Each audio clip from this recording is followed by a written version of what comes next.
देखो, हम तुम्हें नामदेव जी की कथा सुनाते हैं। जन्मांतर में नामदेव जी ने बहुत भजन किया था पूर्व में, तो बाल्यावस्था से भगवान के नाम में और रूप में बड़ी आसक्ति थी नामदेव जी की, स्वाभाविक। नामदेव जी का नाम पर अटल विश्वास था। बाल्यकाल से ही सर्वदा वो विठ्ठल विठ्ठल विठ्ठल, जय राम कृष्ण हरि, जय राम कृष्ण हरि, ऐसा जपते रहते थे नामदेव जी। उनकी जिह्वा निरंतर राम कृष्ण हरि विठ्ठला विठ्ठला विठ्ठला। बाल्यावस्था में उनके सरल विश्वास और व्याकुलता पूर्वक आवाहन से ठाकुर जी मूर्ति में नहीं टिक पाए, साक्षात प्रकट हो गए। एक बार ये अपने नाना जी के पास रहते थे। इनका प्रादुर्भाव भी किसी पुरुष से नहीं हुआ, माता का गर्भ रहा और आप प्रकट हो गए। पूर्व जन्म के कोई बहुत बड़े भजनानंदी महापुरुष थे। इनकी माता जी बाल्यकाल में अपने पिता से अर्थात नामदेव जी के नाना से पूछा कि मेरा पति कौन है, तो उन्होंने ठाकुर जी को बताया, ठाकुर जी आपके पति है। तो बाल्यावस्था से उन्होंने दृढ़ निश्चय करके वैसे ही व्यवहार जैसे एक नवकिशोर पुरुष से किया जाता है, वैसे ही ठाकुर जी पर दृष्टि रखना, और वो दृष्टि माधुर्य भाव से रखना, श्रृंगार भाव से, कांता भाव, प्रभु मेरे पति हैं। जब ये नवयुवती हुई तब इन्होंने प्रभु से कहा कि मेरी मांग है कि मेरे संतान हो अब आपसे, जब आप हमारे पति हो तो आप हमारे संतान प्रदान करें। तो अनंत ब्रह्मांड जिनके संकल्प से प्रकट हुए, उन्हीं भगवान के संकल्प से नामदेव जी महाराज गर्भ में आ गए। अब जब गर्भ बढ़ने लगा तो आपस में लोगों की चर्चा हो रही, देखो सयानी लड़की का ब्याह न हो करने से यही दुर्गति होती है। ये चर्चा नामदेव जी के नाना के कान में पड़ी। अभी नामदेव जी गर्भ में ही थे। उन्होंने बेटी को बुलाया और कहा, ऐसा तो हम कभी नहीं सोच सकते थे कि हम इतने महाभागवत ठाकुर जी की सेवा परायण, बच्चापन से तुम्हें धर्म की शिक्षा दी, तुम गर्भ कैसे धारण कर लिए, कौन है तुम्हारा पति? तो उनका, पिताजी आप नाराज मत होइए, जिनको आपने पति बनाया कि ये तुम्हारे पति हैं, उनके सिवा आज तक मैंने किसी को देखा नहीं, किसी को छुआ नहीं। ये गर्भ मैं भगवान को साक्षी करके कहती हूं कि भगवान का ही है, इन्हीं का दिया हुआ है। बड़े प्रसन्न हुए, बोले अब मुझे किसी की परवाह नहीं कि कौन क्या करता है। तब नामदेव जी प्रकट हुए। ये बचपन से ही विठ्ठला विठ्ठला विठ्ठला। अब नामदेव जी जैसे जैसे होश में आने लगे तो नाना जी को सेवा करते देखते ठाकुर जी की, श्याम सुंदर की। उनके भी मन में आता, छोटे बच्चे थे, नाना जी मैं भोग लगाऊं, नाना जी मैं ठाकुर जी को स्नान कराऊं। तो उन्होंने कहा, जब हम किसी कार्य से बाहर जाएंगे तब तुम्हें सेवा दे देंगे, अभी तुम बहुत छोटे हो। थोड़ी देर में फिर आते, नाना जी देखो मैं बड़ा हो गया। बोले एक दिन में थोड़ी बड़ा हो जाता है, अभी थोड़ा और समय लगे। दूसरे दिन फिर, अब नाना जी बड़ा हो गया। बोले ठीक है, तुम सेवा के लायक बड़े हो गए हो, लेकिन जब हम जाएंगे कहीं तब। तीसरे दिन, नाना जी आप कब जा रहे हैं, कहीं तो जाइए आप। तो उनको ठाकुर सेवा के निमित्त से कुछ सामान लाने के लिए जाना था। तो कहा, देखो बच्चापन मत करना, हमारे ठाकुर जी भूखे ना रह जाए, उनको दूध पिलाओ, भोग सामग्री। बहुत प्यार से ठाकुर सेवा की जाती है। अरे भोग रख दिया, पर्दा लगा दिया, ऐसे नहीं हमारे यहाँ किया जाता।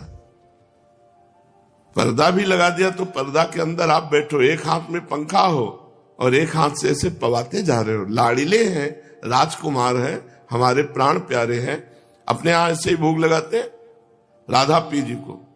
एक लोग बैठो पद सुनाओ, दूसरा पवाओ, उनको ऐसे गान बजान के से दुलार करके पाओ। कोई भूखे थोड़ी है, तुम्हारे भाव के भूखे। 45 मिनट भोग लगता है कम से कम, ऐसे पवाया जाता है। अब नाना जी गए, बहुत नाच पड़े कि आज मुझे ठाकुर सेवा मिली है। अब नामदेव जी ने जैसे नाना जी भोग पधराते थे पधराया, और इसके बाद वो पर्दा लगा के अंदर हो जाते थे, वो तो देख नहीं पाते थे, तो पर्दा लगा के आप अंदर हुए। अब भोग सामग्री में जैसे जल फेरा के जल रखना, भोग लगाना, नाना जी ने कहा भूखे न रह जाएं, अगर ये भूखे रह गए और नाना जी से बता दिया तो कभी सेवा नहीं मिलेगी। नामदेव जी ने कहा ठाकुर जी पालो। वहां तो ठाकुर जी पा ही नहीं रहे, वो भाव से भोग लगाते थे। हम लोग सबसे बड़ी पीड़ा ये थी कि नाना जी को ठाकुर जी कह देंगे कि मैं भूखा हूं और भोग नहीं पाया तो हमें सेवा नहीं मिलेगी। नामदेव जी ने बार बार प्रार्थना की, जब नहीं पाए नामदेव जी ने कहा कि देखो अगर नहीं पाओगे छुरी ली, अपना गला काट देंगे, आपको पाना पड़ेगा, नहीं हमारी सेवा छूट जाएगी। अब वो सीधे एकदम सरल बच्चा बिल्कुल सच्चाई में उतर आए, वो भगवान प्रकट हो गए। कहा पाओ, बोले हम रोज वैसे ही पाते थे जैसे तुम पर्दा लगा दिया, हम ऐसे भाव से पा लेते थे, तुम तो जबरदस्ती कर। बोले नहीं, पूरी थाल का पाओ। जब शिकायत करोगे नाना से कि हमें वो ठाकुर जी बातचीत कर रहे, अपने हाथ से नामदेव जी दूध पिला रहे ठाकुर जी को, तो अत्यंत व्याकुलता और सत्य भाव कि ठाकुर जी हैं, ठाकुर जी को प्रकट होना पड़ा और दुग्ध पान किया। बड़ी प्रसिद्धि नामदेव जी की, नाम का प्रकाश। भगवान विठ्ठल उस दिन से रोज वार्ता करते थे नामदेव जी से। एक बार काशी आदि तीर्थों की यात्रा करके निवृत्तिनाथ, ज्ञानेश्वर, सोपान देव, मुक्ताबाई, नामदेव और गोरा कुम्हार जी के घर ये सब बड़े बड़े संत बैठे हुए थे। समस्त साधुजन गोरा कुम्हार भी बड़ी ऊंची के स्थिति के महात्मा थे, तो उनके यहां एक थापी पड़ी हुई थी जिससे मटकी को गोल किया जाता है। मुक्ताबाई ने ऐसे थापी उठाई और गोरा कुम्हार से कहा चाचा जी ये क्या वस्तु है? गोरा कुम्हार जी ने कहा ये थापी है। मुक्ताबाई ने कहा ये किस काम में आती है? गोरा कुम्हार ने कहा इससे मिट्टी के घड़े को ठोक ठोक करके देखा जाता है कि पक्का हो गया कि कच्चा भी है। मुक्ताबाई ने कहा अच्छा, इससे देख करके पता चलता है पीट करके कि घड़ा पक्का है या कच्चा? तो मैं देखूं घड़ा पक्का है कि कच्चा? तो उनका देख लो। उन्होंने समझा घड़े की बात। उन्होंने ज्ञानदेव, सोपान देव, एकनाथ जी, बड़े बड़े भक्त जो बैठे थे सब कैसे थापी मारी, कोई नहीं बोला। जब नामदेव जी के थापी मारी तो उन्होंने कहा ये क्या है, ये क्या खिलवाड़ कर रहे, सर पे थापी मार। बोले चाचा ये घड़ा कच्चा है। ये बोल पड़ा ये घड़ा कच्चा है। तो सब संत हंस दिए और गोरा कुम्हार जी भी हंस दिए और कहा अच्छी बात है, कच्चे हैं नामदेव। गोरा कुम्हार ने जब कहा कि हां कच्चा, तो नामदेव जी को बड़ा सकुच लगा, एक अपमान जैसा प्रतीत हुआ और वे क्रुद्ध हो गए। उन्होंने कहा दोबारा थापी हमारे माथे पे मत मार देना। और सब लोगों ने हमें कच्चा क्यों कहा? यह अन्यायपूर्ण क्रिया साधु होकर के ऐसा थोड़ी किया जाता है, नामदेव जी ने कहा। गोरा कुमार और अन्य साधुओं के मस्तक पर जब थापी थप थप करके लगी तो किसी ने नहीं बोला, लेकिन नामदेव जी को गुस्सा आ गया और नामदेव जी ने ऐसा बोला। गोरा कुम्हार जी ने कहा यह कच्चा घड़ा पक्का है, मतलब इसमें संशय नहीं है, नामदेव जी कच्चे साधु हैं। अब उनको और सब संतों के बीच में ऐसा जब कहा तो हृदय में बड़ा चुभा। नामदेव बुरा मत मानना, तुम भक्त अवश्य हो, इसमें कोई संशय नहीं, पर अभी तुम्हारे अभिमान को कोई चोट नहीं पहुंचाया, अभी तुम्हारा अभिमान सुरक्षित है, इसलिए तुम कच्चे साधु हो। ठाकुर जी के पास वो एकांत में गए विट्ठल भगवान से, और विट्ठल भगवान से कहा कि सब लोग हमको कच्चा कह रहे हैं, तो मैं कहां से कच्चा हूं?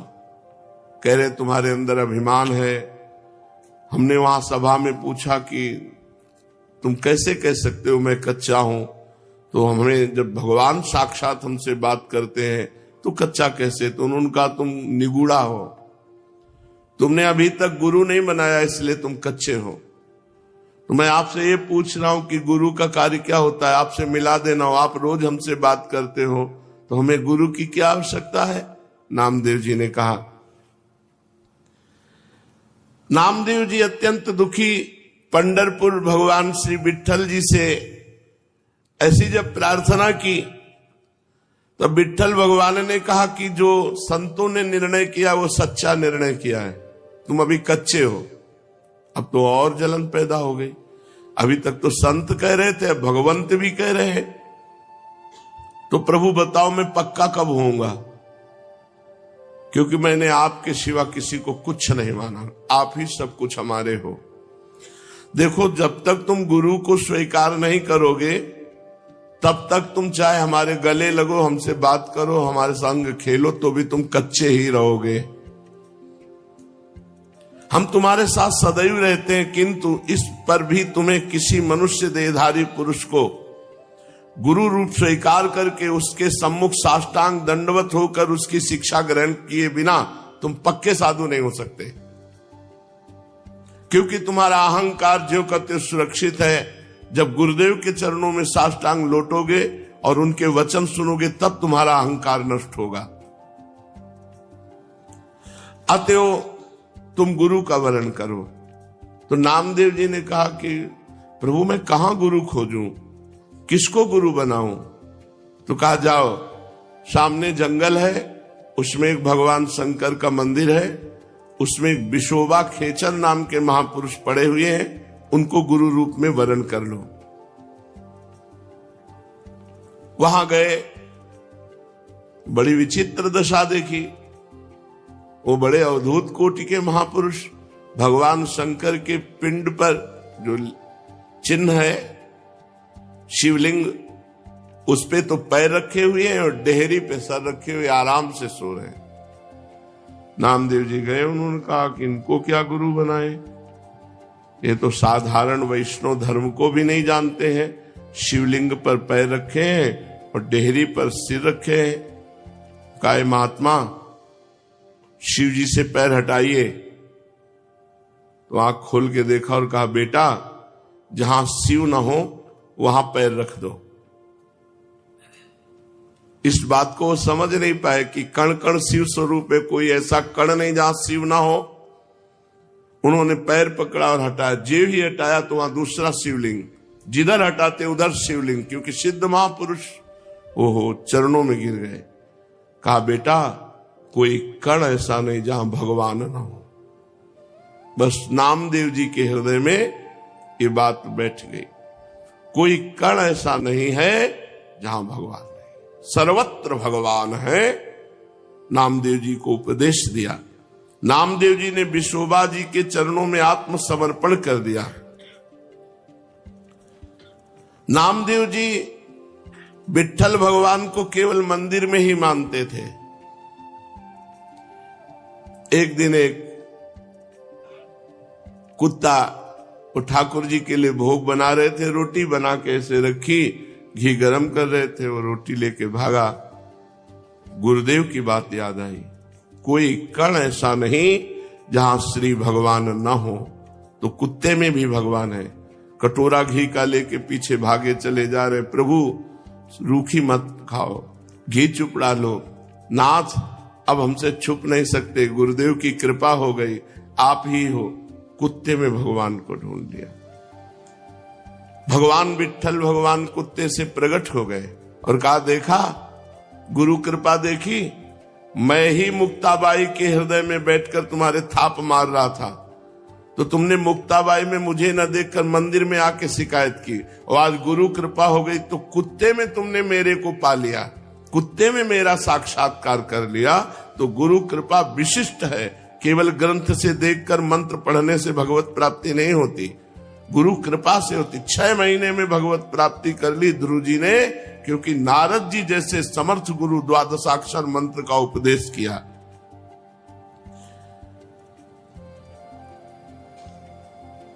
पांडुरंगा के आदेश से नामदेव जी सिद्ध महापुरुष हो गए। सर्वत्र भगवान का एक बार भूत प्रकट हुआ तो उसमें कहा जय हो लंबकनाथ, बहुत लंबा चौड़ा भूत, उसमें विट्ठल भगवान को देख लिया। नामदेव जी के निरंतर अश्रु चलता रहता और गुरु प्रताप से सर्वत्र भगवान का साक्षात्कार करते। अचित चित ईश्वर, चेतन अचेतन सब कुछ भगवान है, ऐसा नामदेव जी को दर्शन होने लगा। व्यास, पाराशर आदि महर्षि गण ने चेतन अचेतन सब कुछ भगवत स्वरूप लिखा, भगवत स्वरूप देखा। इसलिए नित्य गुरु की आज्ञा में रहे। प्रकृति अविकृति विश्वयोनि शुभा नाना वर्णात्मिका अजा त्रिगुण सुनिलया अव्यक्ता निर्व्यापारः परार्था महन्मितसु, ऐसी दिव्य माया शक्तियों का पार पाकर वो परम पद का अधिकारी होता है जो गुरुदेव के चरणों का आश्रय ले लेता है।